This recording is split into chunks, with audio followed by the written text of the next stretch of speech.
Good afternoon, HC. Welcome to the biology class, children. Now, children, in the last class, we discussed about two types of the cells based on their internal structure, or you can say based on the type of nucleus present, where a systematic, properly arranged nucleus with a membrane was present, like if this is a cell, and if a membrane bound nucleus is there, having a proper membrane, then we call this as a eukaryotic cell.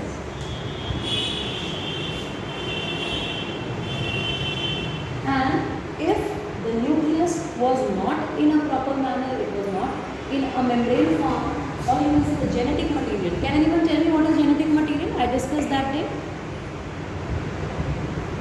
The last class I told you. What is genetic material?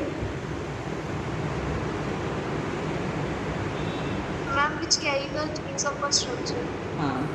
Yes, these are the structures, you can say, or this is responsible for carrying the message, the genetic information from the parents to the offspring. Why I have used the word offsprings? When I will be talking about reproduction, I will be telling it to you in detail that until unless a baby is born, we do not call it as a child. What do we call it?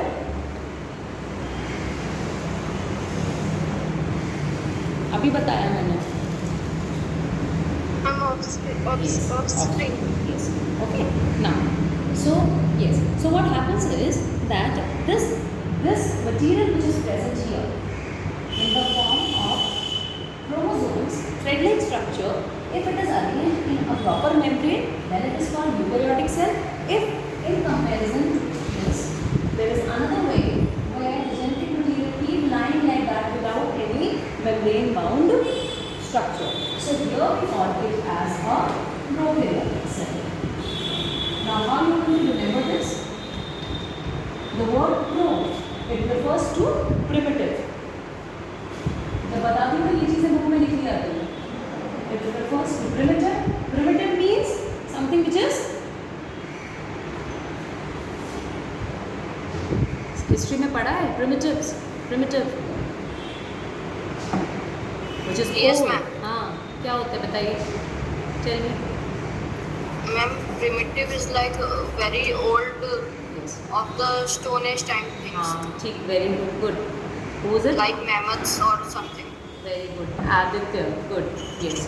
So very old something or something which was initially present in the beginning, that is what we will call as primitive. So these are primitive cells or prokaryotic cells, and this word it refers to new. So when I am explaining, if you keep making a note of what is being told, when you turn the book back after some time, things will be there as it is. So it refers to new. So here you have the comparison that here no boundary is there, prokaryotic, a proper boundary is there in which the genetic material is there. Now that you have understood prokaryotic and eukaryotic?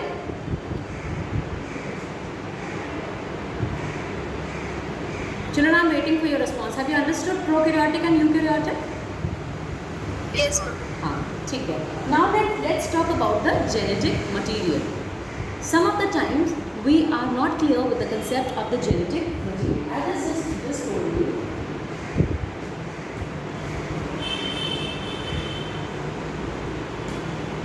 very often you see a saying is there. एक कहावत कही जाती है, like if you tell a person again and again not to do this, and if the person is doing, then sometimes it is said, अरे उसको तो genes में ही, he is not going to understand, she is not going to understand.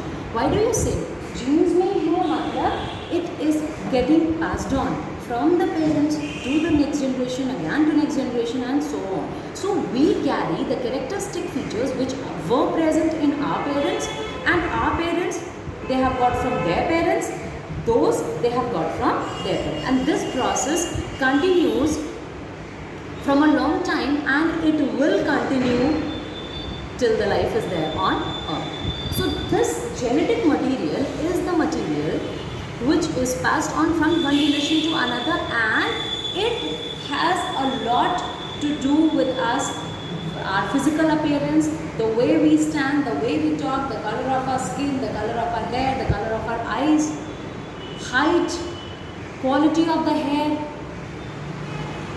shape of our body, how do we speak, our voice, it is all because there are so many characteristic features, and these are because of the genetic material that is passed down from our parents to us. Now this genetic material is present in the form of thread-like structures which we call as chromosomes. So here, because I have drawn these thread-like structure, they are called chromosomes, and in these or on these you can say the genes are there that decide various characters in organisms. It's not only about human beings, it is about plants also, and it is about animals also. I hope this is clear. Yes, ma'am. Now this was, children, based on the type of the nucleus present. Why I have already told you about this, but why I have repeated it in today's class, because many of the time children get confused in the question, and because of which they answer it wrong also. So here you see that the question says that on basis of the type of nucleus, how many types of cells are there? So you will say 2. वो तो ठीक है. What are they? Prokaryotic, eukaryotic. The same way, if we talk about the type of cell based on their structure and functioning, then we are going to again say there are 2 types, and they will be plant cell and animal cell. Plant cell and animal cell. Here only I would like to tell you one thing clearly, that there is no type of cell which is called human cell. Our cells, the body of our cells is also made up of animal cell. So there is a plant cell and animal cell present only. There is no third kind of cell which makes our body. Our body is made up of the cells which are similar to the animals. So in a way, we can say that we are also animals. If biologically structure of the cells is seen, then we can say that we are also animals. Is this clear to everyone? Yes, ma'am. Now, if we take any portion of a plant or any portion from an animal or human being, and if those cells are tested, are seen under the microscope, we will be easily able to identify that both the cells are different. Like generally, initially what happens when we actually have to differentiate between plant cell and animal cell, what do we do is, we take the cheek cells. Why? Because here you do not have to cut anything, or you do not have to like remove any part. Simply the equipment can be taken, and if you just move it inside your mouth, so the cells, they get stuck on it. And then if it is taken on the glass slide and it is observed, we will be able to see the animal cell. Same way, if any portion of the plant, like it can be leaf, if you take a little portion of it in the form of peeling with the help of the forceps, and then you observe it under the microscope, you will be able to see the plant cell. Which activity about the cells I told you in the previous class? What did we take as the source material for observing the slide? Onion. Huh? Onion. Onion. Yes. We took onion, and onion slide we saw that the compartments were. Yes, children. So basically, there are few differences between plant and animal cell. Rest of the things they remain same. We will be talking about plant cell in detail, animal cell in detail, and this is the actual gist of the chapter. The main component of the chapter is the structure of the plant cell and the structure of the animal cell. What all is present inside it, what structure it has, and the cell organelles which are present inside. This is what the actual chapter content is. We have to be very specific with the role of each shape, first of all, of each and every organelle. Then we have to be specific with the role or the function of each and every organelle. Before talking about that, we will be talking about one more thing with which the children get confused, and that is the two words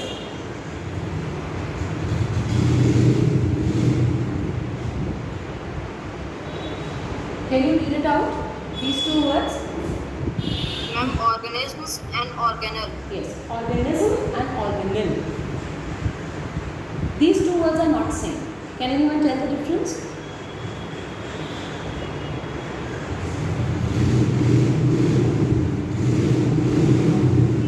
Okay, now listen carefully. That is why I told you, because we keep reading, we keep studying, and if the basics are not clear, then in later classes you face problem. See children, organism will refer to all the living things that are present on earth. May it be animal, may it be plant, may it be human beings. If I use the word organism, that means I'm talking about all the living that are present on the earth.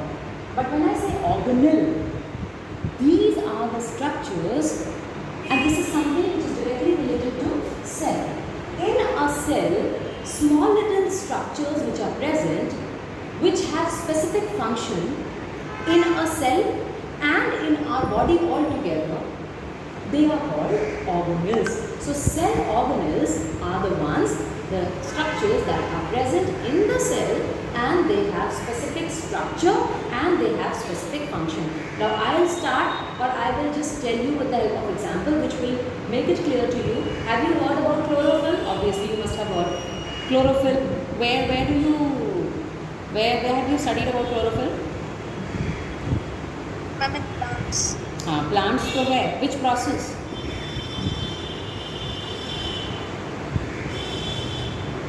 अरे chlorophyll. Where does it find importance? Ma'am, in photosynthesis. Photosynthesis. Up, all of you just listen carefully. This chlorophyll is present in the plant cell in an organelle. And that organelle is called, can anyone tell?